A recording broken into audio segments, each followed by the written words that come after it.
Hey guys, and we are back with the final figure needed in order to build the Monitor with Earth 2 Superman from Crisis on Infinite Earths. Let's get a better look at that packaging, shall we?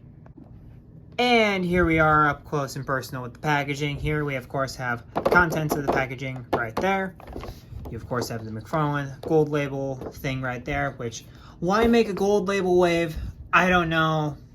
Todd's really being something else right now. And you of course have the 12 plus thing right there with of course the McFarlane Toys logo right there. Of course 22 moving parts. On the bottom you of course have McFarlane Toys, the DC Multiverse logo right there with this is Superman of Earth 2 Superman, whatever. And you, of course, this is 4/4 of the Monitor Build-A-Figure wave. So if you have this guy and you have all the others, you technically can build the Monitor. Who'd have thunk? And then on the side, you of course have Superman of Earth 2 nameplate again. The DC Multiverse logo right there. The McFarlane Toys logo at the bottom. You have the panel drawn by George Perez of the Monitor right there from Crisis on Infinite Earths. Then you of course have Superman of Earth 2 from Crisis on Infinite Earths. Then apparently this figure comes with the arms to complete the Monitor. On the bottom, we've taken a look at Kid Flash, we've taken a look at Psycho Pirate, we've taken a look at the Spectre. Now it's time to look at this Superman figure. And then you, of course, at the bottom, follow them on Facebook, Twitter, and Instagram right there. On the other side, we, of course, have Superman of Earth 2 from Crisis on Infinite Earths. You have the DC Multiverse logo again. McFarlane Toys logo at the bottom again. And then on the bottom, you have the Superman legalese, which actually fits because this is a Superman figure. And then you, of course, have the barcode for this Superman figure. But alright, guys, let's get this dude out of the packaging. So here is Earth 2 Superman out of the packaging. And of course, before we take a look at the figure himself, we're of course going to take a look at the other contents. So up first, we have the arms to build the Monitor, which will be in the next video, so stay tuned for that.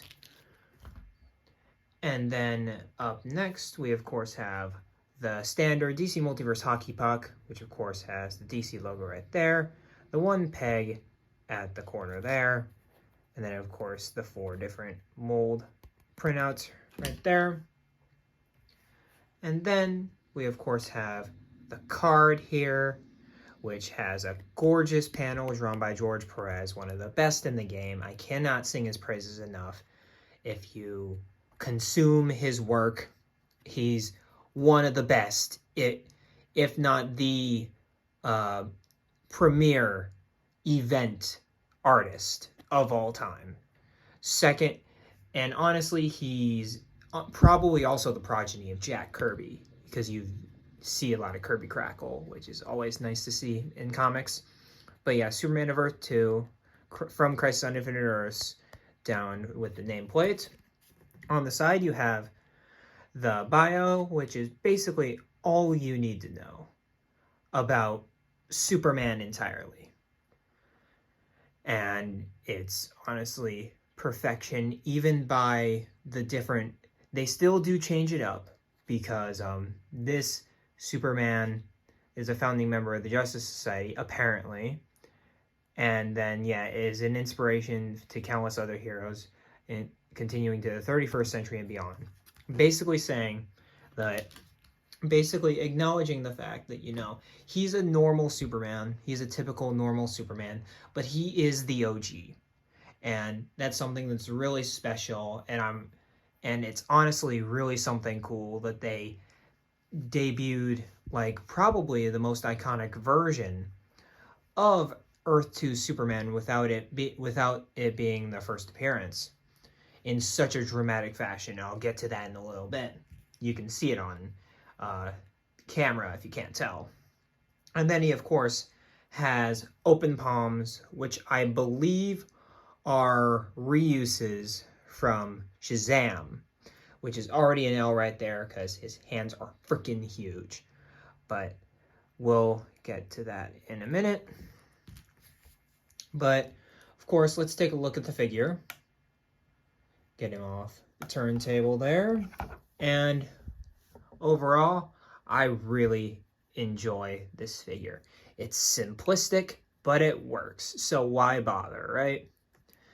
So we, of course, have the typical Superman look here, as classic as you can get. The bright sky blue with a slightly different S than what we're used to seeing. Like, it's not the typical, what a lot of people envision, like the Christopher Reeve kind of S. It's slightly different. It's a bit angular.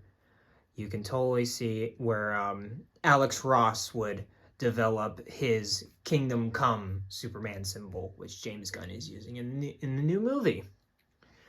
But then you of course have the trunks, which I personally believe are important. I understand the last few Supermen didn't have trunks. It's a missed opportunity. It's sad. And then you, of course, have the iconic boots. Like, you can't get more iconic than this version of Superman. Just put a young head on, and you have the perfect Superman buck, in my opinion. And then you, of course, have the S on the back of the cape, which I, like I said, am a huge fan of. It's also another reason why the Hush Superman was superior up until this version made his way into my hands here. Let's take a look at the head first, which it shows up a lot better on camera with his frost tips, because this is an older Superman, because by this time he's been doing the hero game for 50 years, or 40, because 38. So 40 years by the time 1985 rolls around in Crisis on Infinite Earths. So he is a bit older, and you can tell in his face that he is an older man. Even though I'm not a huge fan of him aging normally, because, and I honestly can't tell if he's supposed to be like, supposed to have his decelerated aging yet, because Kryptonians, if you don't know, age twice as slow as humans. And this becomes very apparent if you watch Superman's appearance in Batman Beyond, because Batman, Bruce Wayne, looks ancient, and Superman looks like he's not a day over 40. So there is that there. But yeah, I do like the frost tips. I wish it could have been a little bit more apparent, though. I'm honestly not a huge fan of frost tips. And even in the source material here, he has actual gray sides instead of just, frost tips, you know what I mean? And I know they're going to retool this head. It's inevitable. But I still wish they would have done the cool thing and just painted the lower part of his hair gray, giving him that nice older look. And the main draw to this figure, you can already see it, is the wired cape, which is really cool. I'm a huge fan of wired capes. I don't have a lot in my collection. I believe the only character I have reviewed that has a wired cape is the Headless Horseman from Four Horsemen, which, if you haven't checked out that review, I absolutely love that figure. I put it up every time Halloween rolls around. But yeah, the wires work great, and even when you're just kind of putting it like down, it folds in such a way that makes it still look dynamic. Like, this cape is very well done, even though it kind of does have a see-through property, which I do have a bit of a problem with. But besides that, I think the execution of the cape is flawless and probably the strongest part of this figure, despite the fact that the paint apps and everything are just completely fantastic on this guy. One complaint I do have, however, is the fact, again, this is a $40 figure.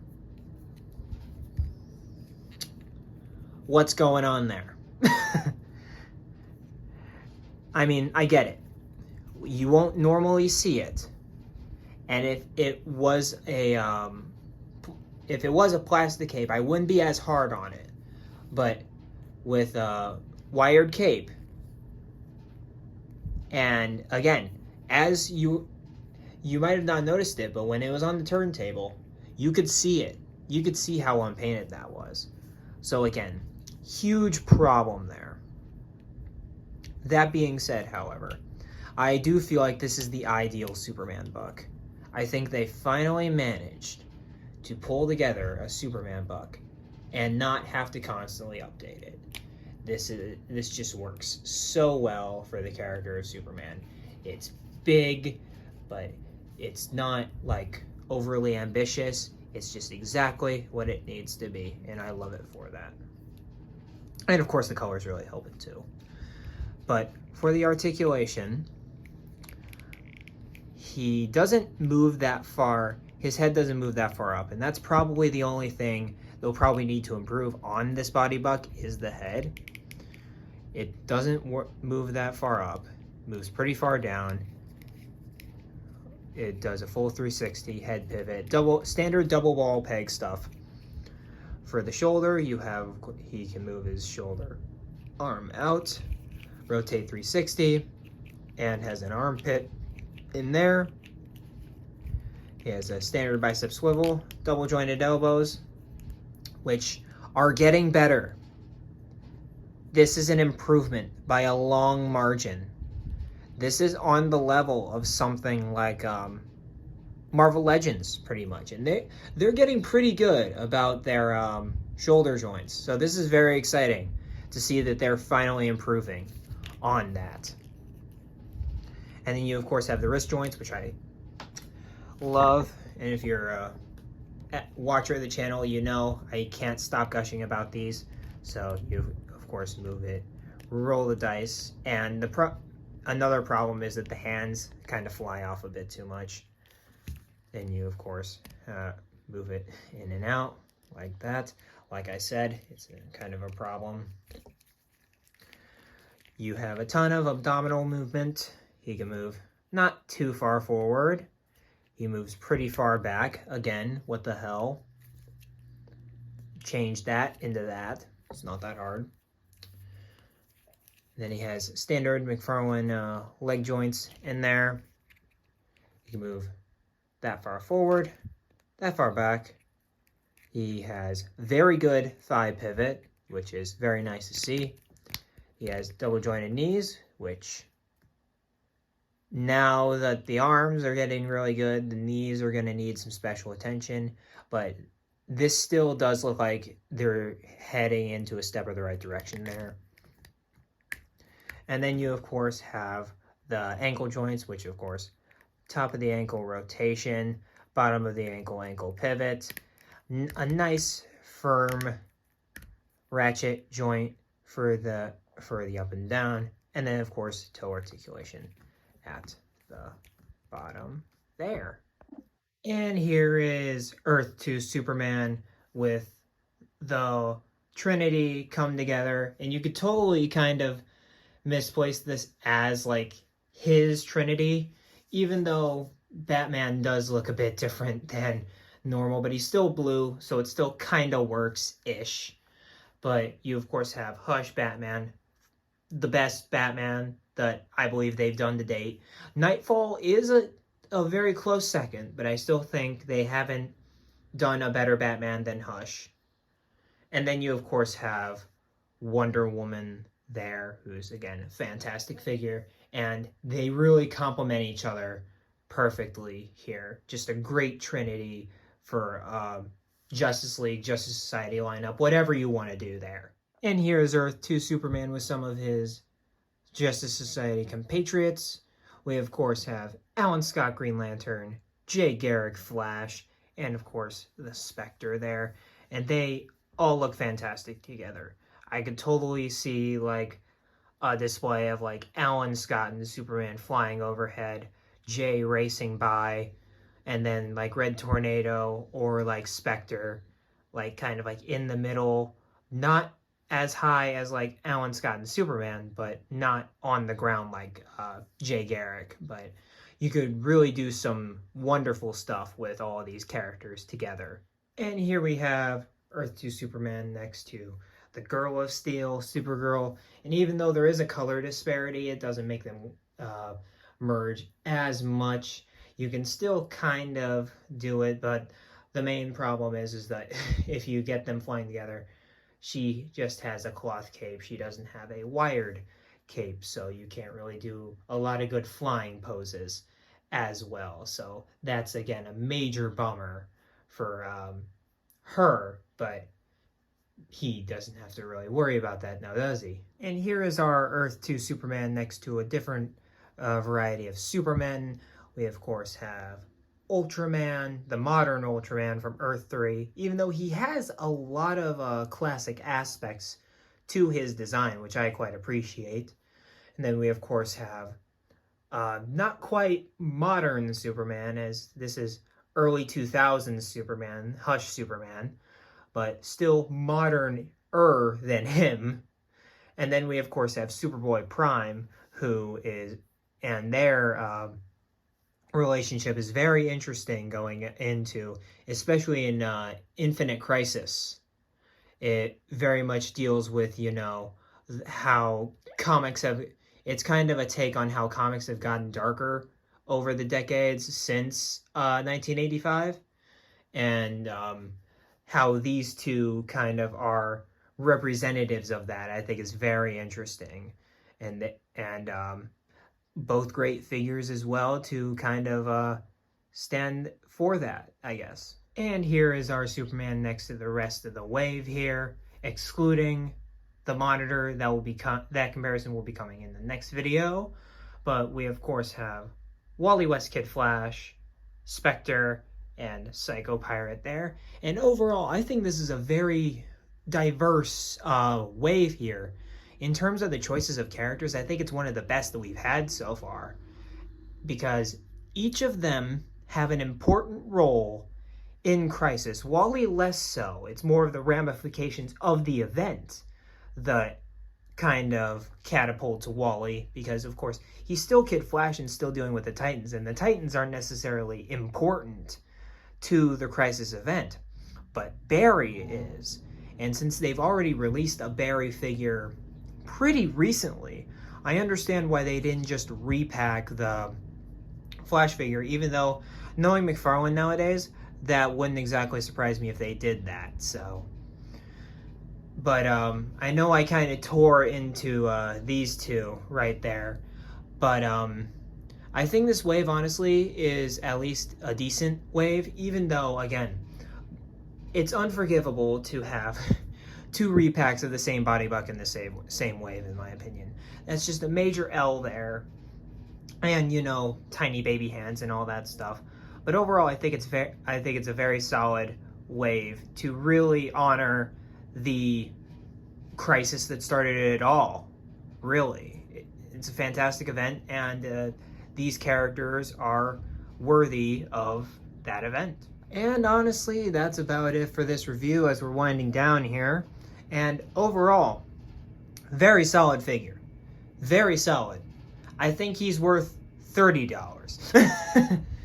There's still that $10 where it's just like, and I understand complaining about pricings when we're getting figures like this is kind of unexcusable, but at the same time, I'm paying for this out of my own pocket. I expect a quality product, at least for $40, when I literally know what $40 can give you in NECA. I'm just saying, the unpainted aspects of the figure, the wild proportions in the hands. You know, there's some stuff that really can't be forgiven.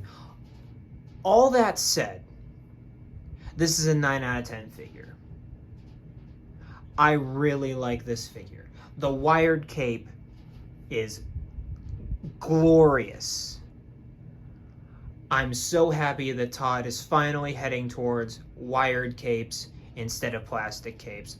Plastic capes, I do think sometimes plastic capes really work, and then other times they really don't. But with these wired capes, man, you'll get some displays of these figures that are out of this world when it comes to ACBA, and I cannot wait to see some of that, like, honestly. And this figure is really going to be catapulting that forward, as I believe he is the first wired cape figure, if I am not mistaken. I think there's been a few that have been cloth, but I don't think there's any that's been wired cloth. So he's a first of that.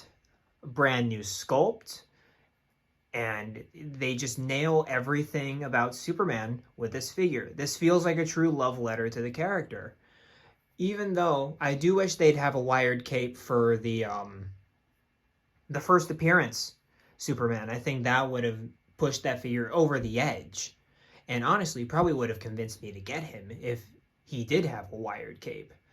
That being said, this figure is a perfect love letter to the character. I could not ask for enough out of this figure. He's absolutely magnificent.